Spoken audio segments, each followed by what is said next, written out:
조갑제 TV 시청자 여러분 안녕하십니까. 2024년 12월 24일 크리스마스 이브입니다. 오전 8시입니다. 크리스마스 이브의 들뜬 분위기를 찾기가 참 어렵습니다. 윤석열 대통령이 비상계엄령 선포라는 자폭 테러를 했는데 그것도 타이밍을 참 희한하게 맞췄습니다. 또 누구의 무슨 점괘를 보고 날짜를 잡은 것 같기도 한데 어떻게 이런 타이밍을 잡습니까? 연말입니다. 사람들이 차분하게 한 해를 되돌아보고 희망찬 새해를 건설해야 할 마무리를 하는 12월입니다.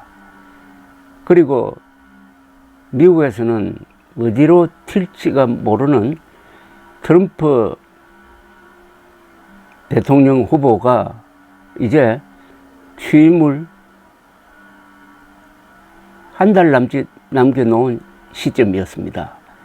그럴 때 핵폭탄과 같은 계엄폭탄을 터뜨려 놓으니까 한국인의 삶에 그리고 한국인의 꿈에 아주 치명타를 안겼습니다.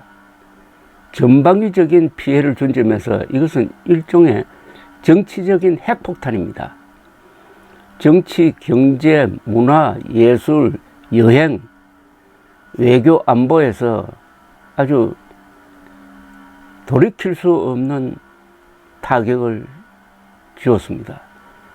그런데 그 진행 과정을 들여다보면 이건 또 주술, 무속, 그리고 망상, 음모론 이런 말이 막 나옵니다. 하나 다행인 것은 이번 사태로 국민들이 윤석열 정권의 본질을 보게 되었습니다. 전 처음부터 이 정권이 이대로는 오래 갈 수가 없다고 판단을 했고 그것을 계속 반복적으로 설명했는데 그 출발점은 청와대 이전이었습니다.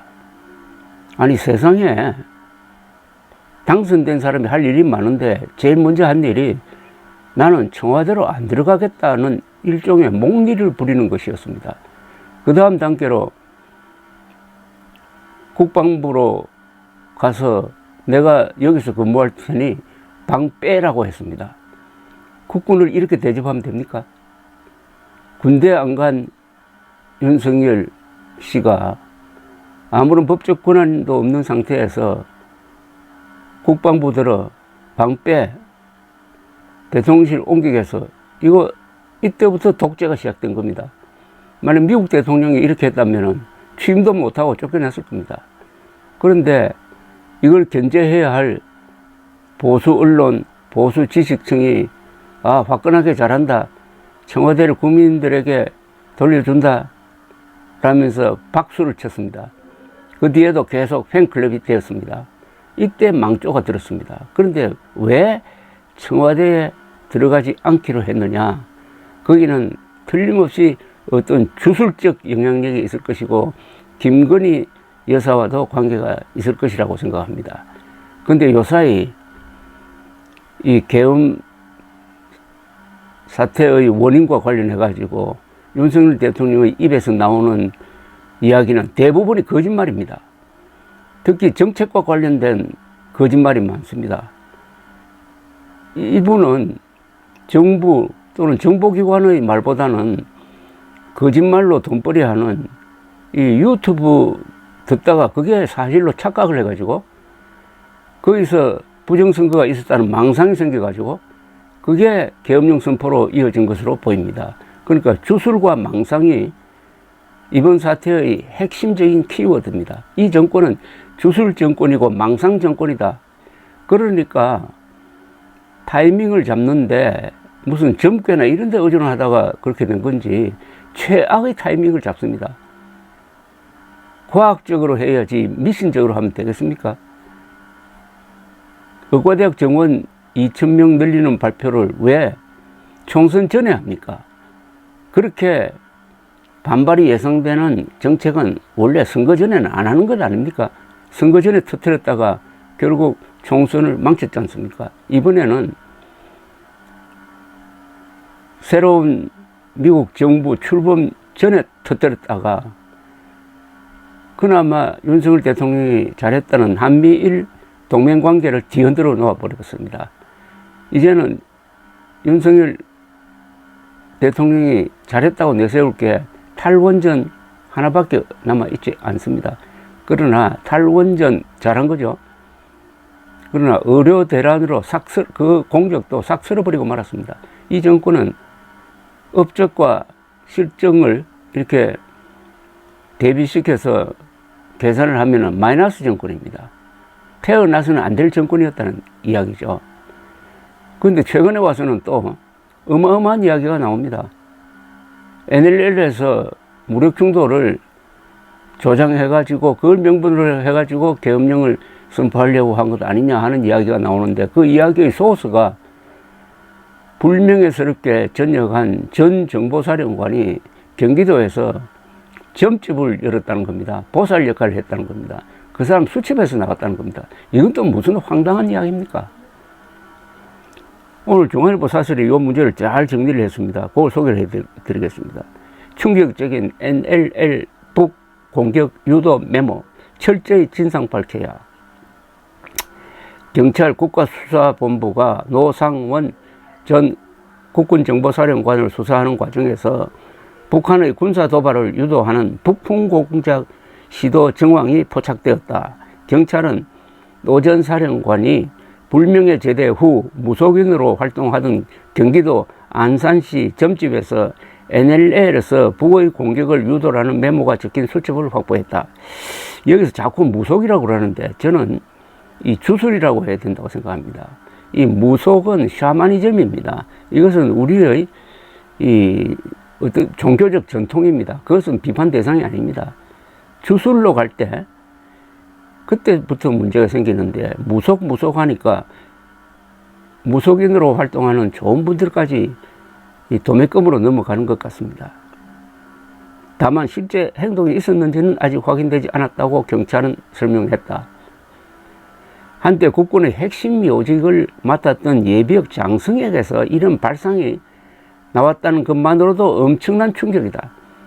그런데 이 노 전 사령관은 육사 3년 선배인 김용현 전 국방부 장관을 도와 12.3 비상계엄 사태를 주도한 것으로 지목된 인물이다. 점집 보살이 비상계엄 사태를 주도하면 이게 성공하겠습니까? 만일 계엄의 정당성을 내세우기 위해 군사적 충돌을 유도하려 했다는 의혹이 사실이라면 도저히 용납할 수 없는 중범죄다. 외부 세력을 끌어들여 국가의 존립을 위태롭게 하는 행위는 외환죄로 최고 사형까지 선고받을 수 있다. 이제 내란죄 수사가 진행 중인데 보통 사람들은 듣도 보도 못한 외환죄 이야기가 또 나옵니다. 헌법 77조는 전시사변 또는 이에 준하는 국가 비상사태에만 대통령이 계엄을 선포할 수 있다고 규정한다.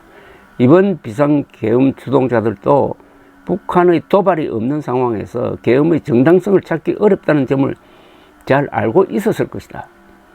김 전 장관은 북한의 오물풍선에 원점 타격으로 대응하여 북한을 도발하려 했다는 의혹도 받고 있다. 비상계엄 관련 수사가 속도를 내면서 흐트러진 군의 기강도 민낯을 드러내고 있다. 예비역 장성이라고는 하나 현재는 엄연히 민간인인 노 전 사령관이 현직 정보사령관과 정보사 대령들을 햄버거 집으로 불러가지고 계엄을 모의했다는 증언은 너무나 비상식적이어서 할 말을 잃게 된다.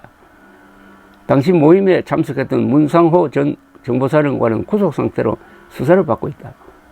노 전 사령관이 계엄 선포 당일 김 전 장관을 만난 뒤 경기도 성남시 판교의 정보사 사무실에 전차 부대장까지 대기하게 했다는 증언도 나왔다.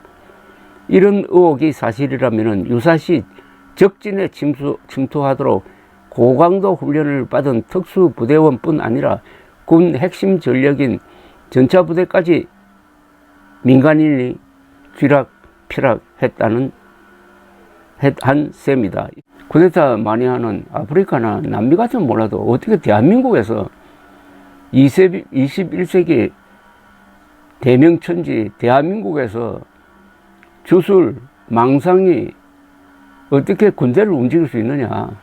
이건 오로지 윤석열, 김건희 두 사람이 가지는 독특한 성격과 관계된다는 생각이 듭니다.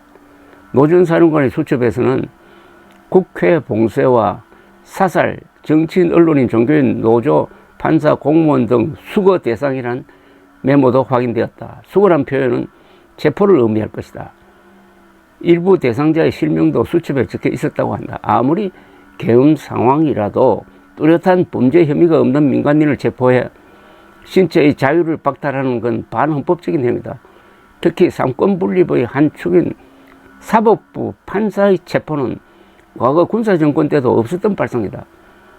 노 전 사령관이 배후에서 현역 군인들을 시켜 정식 편제에도 없는 정보사 수사 2단이라는 조직을 꾸리고 선관위 서버를 확보하려 했다는 의혹도 제기되었다. 경찰을 비롯한 수사기관은 철저한 수사로 각종 의혹의 진상을 낱낱이 밝히고 책임자를 엄벌해야 한다. 이 사설을, 보수 언론의 이 사설을 지금 국민의힘은 듣고 있습니까? 국민의힘은 이런 윤석열을 끼고 이번 대선, 조기 대선이 확실시되는 그 가장 큰 정치 행사에 윤석열을 끼고 참여하겠다는 겁니까? 윤석열이라는 새끼줄을 잡고 인수봉을 오르겠다는 겁니까? 시간이 빠르게 흘러가고 있습니다. 이제 이런 식으로 한 달만 지나고 국민의힘이 아무런 대책을 내놓지 않을 때 국민의힘은 정치의 무대에서 역사 속으로 사라지게 될 것입니다. 요사이 청와대 이전 때문에 이런 일이 벌어졌다는 이야기를 하는 사람들이 하나씩 나타나고 있습니다. 왜 지금 이야기합니까? 그때 이야기했어야죠. 그때 지난 2년 한 7, 8개월 동안의 윤석열 정부 시절에서 무도한 청와대 이전, 야비한 이준석 몰아내기, 그리고 어처구니 없는 의과대학 정원 2,000명 늘리는 거, 이 세 개를 다 비판한 보수 지식인이 몇 사람이나 될까요? 지금 한국의 보수 세력은 국민의힘과 윤석열을 지지하다가 같이 망하고 있습니다. 그러나 보수층은 살아있어요. 보수층이 새로운 보수 세력을 구성하려면은 우선 철저히 망해야 합니다. 누가 망해야 되느냐? 보수 세력이 철저하게 망해야 합니다. 그 다음에 보수층이 다시 보수를 재해석하고 재구성할 수 있을 것입니다. 감사합니다.